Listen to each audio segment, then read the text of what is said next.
임대주택으로 등록하지 않더라도 뭐 주택을 여러 채 갖고 있으면 이제 5월 달에 이제 종합소득세 한 번씩 고민을 하셨을 겁니다. 주택 임대소득이 있다고 해가지고 모든 사람들이 소득세를 내야 되는 건 아니고 요건이 있어요. 과세 대상자에 해당해야 됩니다. 그럼 주택 임대소득에 대해서 세금을 내야 되는 과세 대상자는 어떤 사람들입니까? 내가 임대를 어떻게 하고 있는지에 따라 달라요. 내가 임대를 월세로 주고 있다 그러면 2채 이상부터는 이제 신고 대상이라고 보시면 돼요. 내가 보증금을 전세로 이렇게 주고 있다 또는 반전세로 주고 있다. 그 보증금에 대해서는 주택이 3채 이상이어야 됩니다. 물론 이 주택에는 소형주택을 빼고 3채 이상이면 됩니다.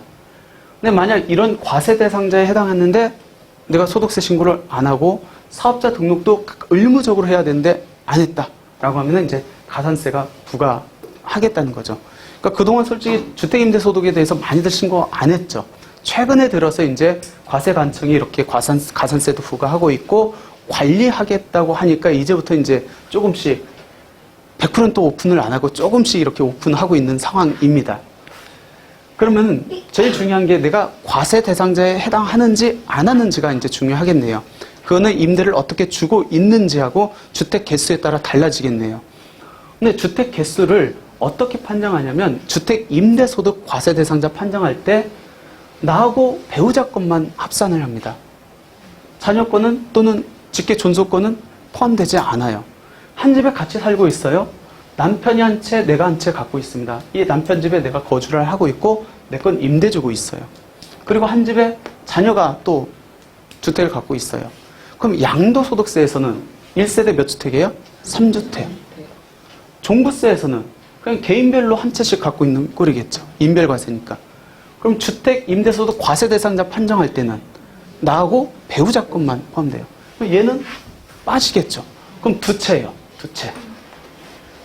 아까 과세 대상이 월세일 때는 2채부터 임대소득에 대해서 이제 세금을 내야 된다고 했는데 어떤 사람들은 임대한 주택이 2채여야 되는 걸로 알고 있어요. 그렇지는 않고 거주한 주택까지 포함합니다. 그럼 2채네요.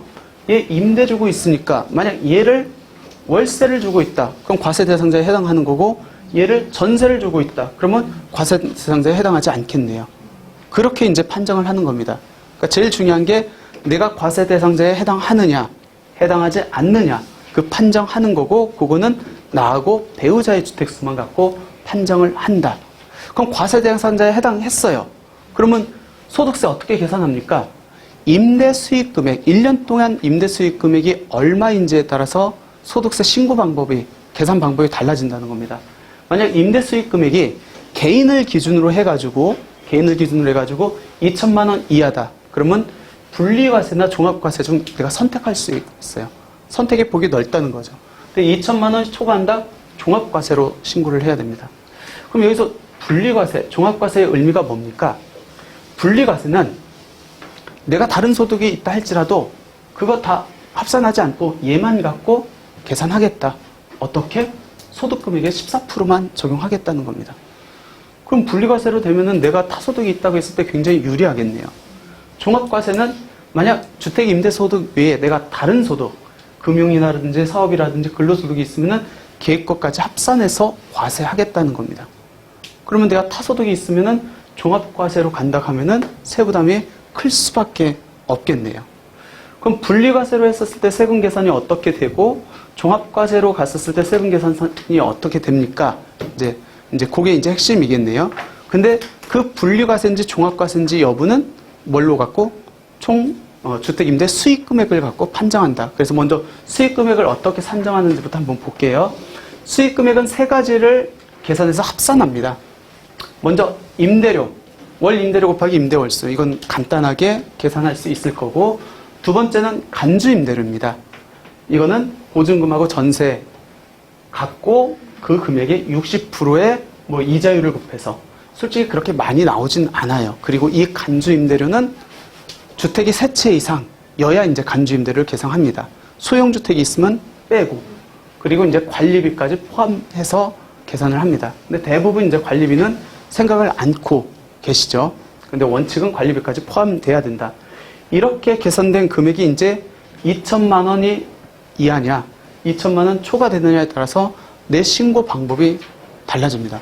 그렇기 때문에 주택 임대 수익 금액 산정이 굉장히 중요한 거예요. 이거에 따라서 내 신고 방법하고 과세 방법이 달라지기 때문에. 그럼 만약 2천만 원 이하였다. 그러면 세금 계산은 어떻게 합니까? 다른 소득 합산 안 한다겠어요.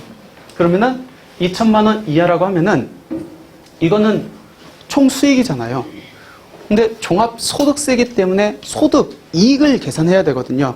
그럼 얘는 총 수익이기 때문에 여기에서 경비를 빼고 이익을 산정을 해야 됩니다. 근데 2천만 원 이하고 분리과세로 되면은 이 수익 금액의 50% 또는 60%를 경비로 인정을 해준대요. 주택임대사업자로 등록했으면 60%, 등록하지 않았으면 50%를 공제를 해준다고 합니다. 그리고 주택임대수익금액 말고 다른 소득금액이 2천만 원 이하이면은 또 400만 원 또는 200만 원을 빼준대요. 주택임대사로 등록했으면 400, 등록하지 않았으면 200. 혜택을 더 많이 주겠다는 거죠. 그리고 남은 금액에 대해서 14% 해가지고 세금을 계산하겠다. 굉장히 심플하죠. 그리고 이익을 산정하는 데 있어서 가장 큰 특징은 뭐냐면 50% 또는 60%를 인정해 준다는 거. 아마 여러분도 이제 월세 수입이 있을 거예요. 1년 월세 수입을 한번 생각을 해보세요. 거기에 들어가는 직접적으로 들어가는 경비가 몇 프로나 되세요? 근데 여기는 50%, 60%를 해준대요. 굉장히 크게 해주는 거겠죠. 근데 2천만 원이 초과된다? 그러면 무조건 종합과세로 가야 되는데 이때는 수익 금액은 이제 나왔어요. 이때 경비는 그럼 뭘 빼줍니까? 아까 분리과세처럼 50%, 60%를 빼주지 않는데요. 이때는 실제 들어간 경비를 인정받으래요. 그 금액이 없다고 하면은 추계경비율이라고 있는데 여기서 말하는 요 50%, 60%가 아니고 뭐 단순경비율이냐 기준경비율이냐라고 해가지고 조금 이것보다 훨씬 적은 금액을 인정받게 됩니다. 그리고 나서 세율을 14% 단일세율이 아닌 6에서 45%의 누진세율을 이렇게 적용한다는 겁니다. 그럼 한번 볼게요. 먼저 분리과세 적용 시에 세금 계산이 어떻게 되는지. 임대주택으로 먼저 등록을 안 했다. 2천만 원이라고 가정할게요. 등록 안 했으면 임대주택으로 등록한 경우부터 60% 빠지죠. 그럼 1,200만 원 경비로 빠집니다. 이익이 800만 원 나왔죠. 근데 공제 금액이 400만 원을 또 빼준대요. 다른 소득 없이 다른 소득이 2천만 원 이하면 그럼 400만 원 빼주면 400만 나오겠네. 여기에 14% 56만 원 내라는 겁니다. 임대주택으로 등록 안 했으면은 50% 빼주고 200을 빼주니까 얘보다 더 많이 나오겠죠. 그러니까 주택임대사업자로 등록한 사람들은 더 혜택을 주겠다는 겁니다. 그래도 분리과세는 굉장히 심플하죠. 수익 금액이 나오면 그 금액의 50% 또는 60%, 200만 원, 400만 원을 공제하고 14%의 세율을 적용하기 때문에 이제 심플합니다. 근데 종합과세는 복잡해요. 원칙은 2천만 원 초과되니까 이제 종합과세입니다. 이때 경비는 실제 경비를 인정받는 게 맞아요. 예를 들어 실제 경비가 1,000만 원이라고 하면은 3천만 원에 대해서 이제 세율을 적용하는데 여기에다 타소득이 있으면 합산해서 이제 세금을 계산한다는 겁니다. 세부담이 커질 수밖에 없겠죠. 그럼 내가 실제 필요 경비가 없으면 어떻게 합니까? 그러면은 단순 경비율이냐 기준 경비율이냐 이걸 적용하는데 이건 법에서 정해져 있습니다. 단순 경비율은 한 42% 정도 되고 기준 경비율은 13%예요. 당연히 나는 이걸 적용받고 싶겠죠. 근데 이 단순 경비율을 적용받으려면은 내가 직전 연도 주택 임대 수익 금액이 2,400만 원 이하여야 돼요. 거의 대부분 이거 받겠죠. 2천만 원까지는 분리과세로 가고 2천 초과 2,400은 단순 경비로 가고 그렇지 않으면 이제 이걸로 가는데 거의 대부분 이건 적용받겠죠. 이걸 적용받는다고 하면은 이 4천만 원은 한 13%만 경비로 빠지니까 대부분 거의 90% 정도가 이익으로 산정된다는 거예요. 여기에 대해서 이제 타소득이 있으면 합산돼가지고 이제 세율을 적용한다는 거겠죠. 지금 이 케이스에서는 타소득이 없다고 가정하니까 그나마 이제 적은 세율이 적용되는 겁니다. 그러니까 결론적으로 주택 임대 수익 금액이 얼마인지에 따라서 내 신고 방법, 계산 방법이 달라진다는 겁니다. 그때 주택 임대 수익 금액은 월세, 간주 임대료, 관리비를 합해서 이렇게 계산한다. 그러면 내가 타소득이 있다. 그럼 나는 무조건 분리과세로 가는 게 유리합니다. 그럼 분리과세로 가려면 어떻게 해야 되죠? 월세 수익 금액을 낮춰야 돼요. 그러니까 월세를 전세로 돌리다든지 반전세로 옮긴다든지 아니면 증여 같은 걸 통해 가지고 수익 금액을 2천 이하로 만든다든지 또 별도의 계획을 세워야겠죠.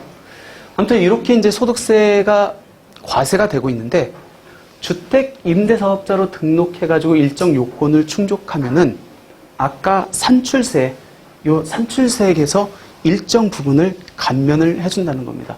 몇 프로? 한 채만 임대를 했느냐, 단기로 했느냐 30%, 장기로 했느냐 75%.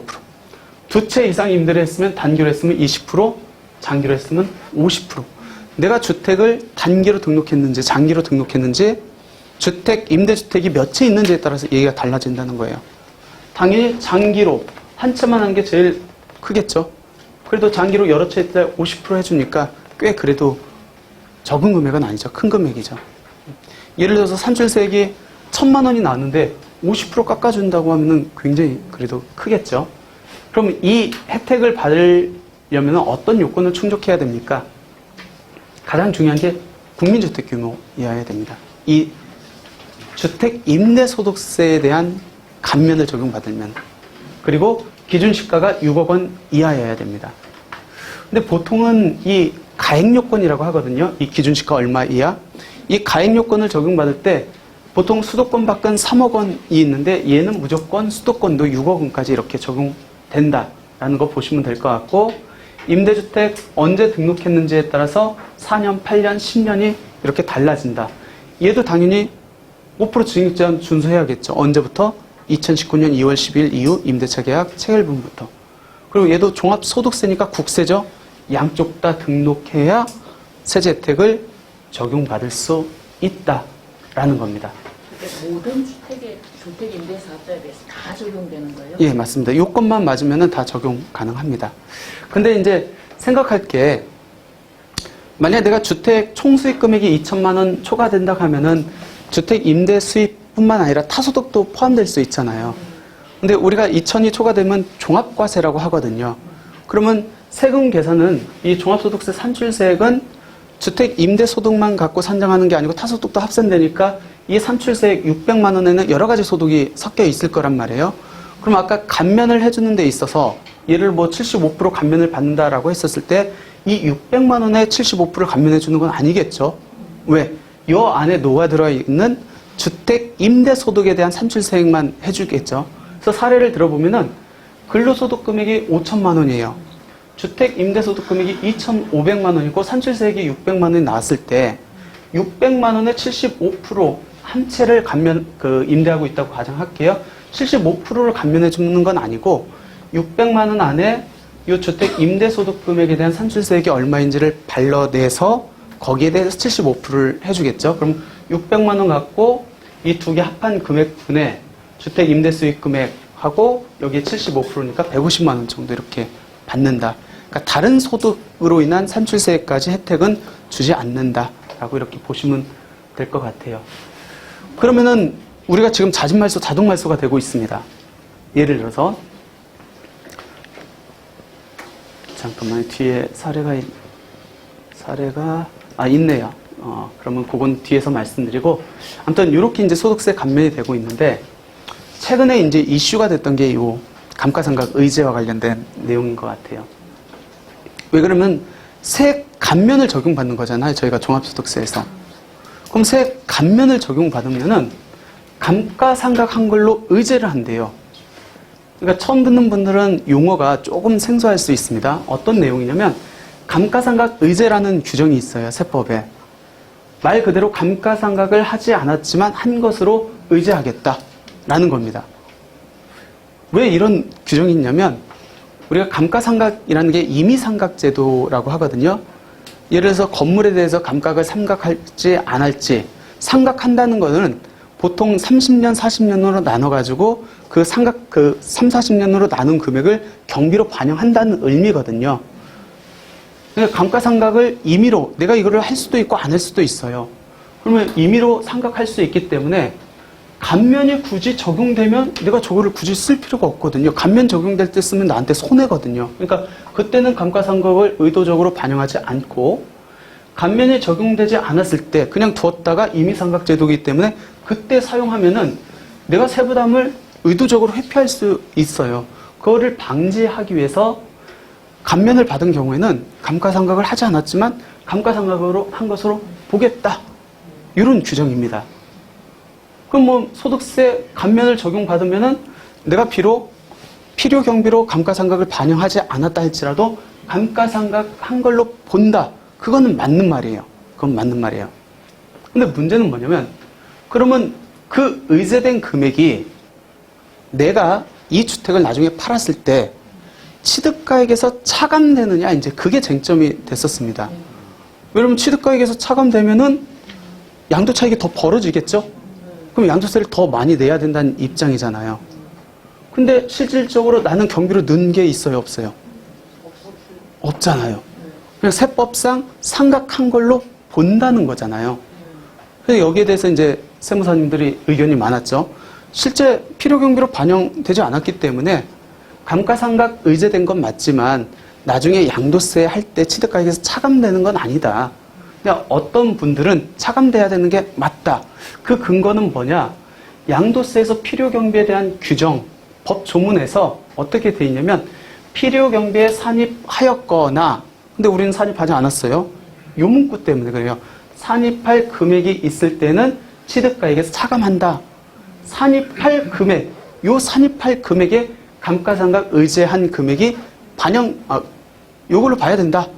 그렇게 이제 생각하시는 분들은 당연히 취득가액에서 차감돼야 된다. 내가 필요 경비로 반영하지 않았지만, 그렇게 이제 생각하시는 분들이 있었습니다. 이제 갑설과 을설이었어요. 근데 여기에 대해서 최근에 얼마 안 됐습니다. 2022년 1월 27일 날 유권에서, 과세관청의 유권 해석이 나왔는데 이렇게 나왔어요. 필요경비에 산입하였거나 산입할 금액에는 감가상각한 것으로 의제된 감가상각비 상다액이 포함된다. 어떻게 된다는 거예요? 취득가액에서 나중에 뺀다는 거예요.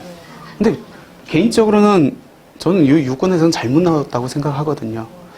왜 그러냐면 사업소득에서 내가 경비를 받았으면은 이미 거기에서 혜택을 받았기 때문에 취득가액에서 차감되는 게 맞습니다. 근데 내가 종합소득세 신고할 때 경비로 넣은 거 없잖아요. 근데 산입할 금액에 이 감가상각 의제된 금액이 포함된 것으로 본다고 봐가지고 내가 경비로 인정받지 않았는데 여기서 뺀다? 그건 논리상 개인적으로는 안 맞거든요. 그러면 아까 요 산입할 금액은 뭡니까? 제가 봤을 때 이제 산입할 금액의 정의는 뭐냐면 우리가 감가상각이 예를 들어서 500만 원을 이렇게 해야 되는데 내가 1000만 원을 했다고 해봐요. 그럼 그 500은 부인된다고 하거든요. 근데 내년에도 500인데 내가 감가상각을 하나도 안 했어요. 그럼 작년에 부인된 금액이 이때 산입할 수 있거든요. 그걸로 이해를 하는 게 맞지 않을까 생각돼요. 근데 유권 해석은 일단은 개인적 견해하고는 전혀 상반된 견해로 나왔어요. 근데 이렇게 이렇게 유권 해석이 나온 상태에서 저만 믿고 감가상각 이거 하면 안 돼요. 일단 유권 해석이 나왔으니까 바뀌기 전까지는 이 유권 해석을 따라서 의사결정을 해야 됩니다. 그러면 결론적으로 감가상각 감면을 받았을 때 상각한 걸로 의제해서 나중에 취득가액에서 차감되면은 보통은 양도 차익이 우리가 임대주택으로 4년, 8년 장기간 이렇게 가지고 있으니까 나중에 팔 때는 양도 차익이 많이 벌어져요. 그만큼 높은 세율이 적용된다는 겁니다. 그러면은 내가 감가상각 아까 감면을 받는 게 좋다는 얘기예요? 안 받는 게 좋다는 얘기예요? 안 받는 게 좋다는 얘기예요. 근데 개인적으로는 조금 동의하지는 않는 유권 해석인데 어찌됐든 이렇게 유권 해석이 나왔기 때문에 일단은 요걸 따라가지고 감면을 적용받지 않는 게, 물론 내 주택은 나중에 양도차익 별로 발생할 것 같지 않습니다. 라고 하면 받는 게 좋겠지만 보통 크게 발생하잖아요. 그럴 경우에는 나중에 양도세에서 그냥 혜택 받는 게 더 낫다라고 이렇게 보시면 될 것 같아요. 나중에 유권 해석이 또 어떻게 바뀔지 몰라요. 뭐 한 번 나왔다고 해서 그 유권 해석이 끝까지 가는 건 아니니까. 근데 어찌됐든 그렇게 발표됐다. 이번에는 이제 자진말소하고 자동말소 됐을 때 종합소득세 감면입니다. 우리가 종합소득세도 보유하면서 내는 세금이잖아요. 그러니까 종부세하고 거의 비슷하다고 보시면 돼요. 내가 이때 의무임대 기한이 경과되는데 그 전에 말소했다. 그리고 자동 말소가 됐지만 민특법상의 의무임대 기산이라고 세법상의 의무임대 기산일이 달라가지고 민특법상 자동 말소가 됐다 할지라도 세법상 8년 또는 5년 기간이 충족이 안 돼가지고 원래는 세제 혜택을 못 받아야 되는데 어쩔 수 없는, 즉 민특법의 개정으로 인한 어쩔 수 없는 자진 말소, 자동 말소이기 때문에 설령 의무임대 기한을 충족하지 않았다 할지라도 그동안 받았던 종부세 감면 혜택 추징하지 않겠다. 이것도 보유하는 와중에 내는 세금이기 때문에 반드시 자진 말소할 때 2분의 1을 경과한 이후에 자진 말소를 해야 되는 건 아니다. 라고 이렇게 정리를 하면 될 것 같아요. 그러면 올해 자진 말소가 됩니다. 또는 자동 말소가 됩니다. 올해 만약 6월 달에 자동 말소가 된다고 할게요. 그럼 자동 말소가 되면은 이 주택을 팔 수도 있고 내가 계속 임대를 줄 수도 있잖아요. 그럼 내가 감면을 받는다라고 가정했었을 때 그럼 감면은 어떻게 해야 됩니까? 예를 들어서 올해 산출세액이 200만 원이 나왔어요. 월세를 300 받고 있습니다. 그럼 1년에 한 3,600만 원 정도 이렇게 되겠죠? 근데 이 임대주택이 6월 말에 자동 말소가 됐습니다. 그러니까 1년 동안의 세금이 200만 원이라고 가정하면은 이 200만 원에 대해서 75%를 다 적용받는 건 아니고 자동 말소 전까지의 소득에 대해서만 감면을 받아야 될 거 아니에요. 그래서 자동 말소 되기 전의 소득하고 후의 소득을 안분해가지고 자동 말소 되기 전의 소득에 대해서만 감면을 받는 게 맞다. 근데 그렇게 감면을 받게 되면은 나중에 감가상각 의제로 인해 가지고 양도세에서 더 많은 세금을 낼 수 있기 때문에 대부분은 안 받는 게 더 낫지 않을까라는 생각이 듭니다. 이렇게 해서 이제 종합소득세는 이제 마무리해 볼게요. 결론적으로 보유하는 와중에 내는 세금, 종합부동산세도 그렇고 종합소득세도 그렇고 임대주택이 자진 말소, 자동 말소가 된다 할지라도 그동안 적용받던 세제 혜택은 추징되지는 않는다. 그리고 특히 자진 말소와 관련돼서 의무임대 기한의 2분의 1을 꼭 경과하고 자진 말소를 해야 되는 건 아니다. 라고 이렇게 보시면 될 것 같고 특히 종합소득세와 관련돼서 감가상각 의제된 금액은 나중에 취득가액에서 차감될 수 있기 때문에 근데 이거 솔직히 관리하기가 굉장히 힘들 겁니다. 과세관청에서. 제가 볼 때는 거의 불가능할 것 같은데 아무튼 그렇게 유권 해석이 나왔기 때문에 감면을 적용받는 것보다는 나중에 양도소득세에서 혜택을 더 받는 게 낫지 않을까라는 게 이제 결론이다 라고 보시면 될 것 같아요.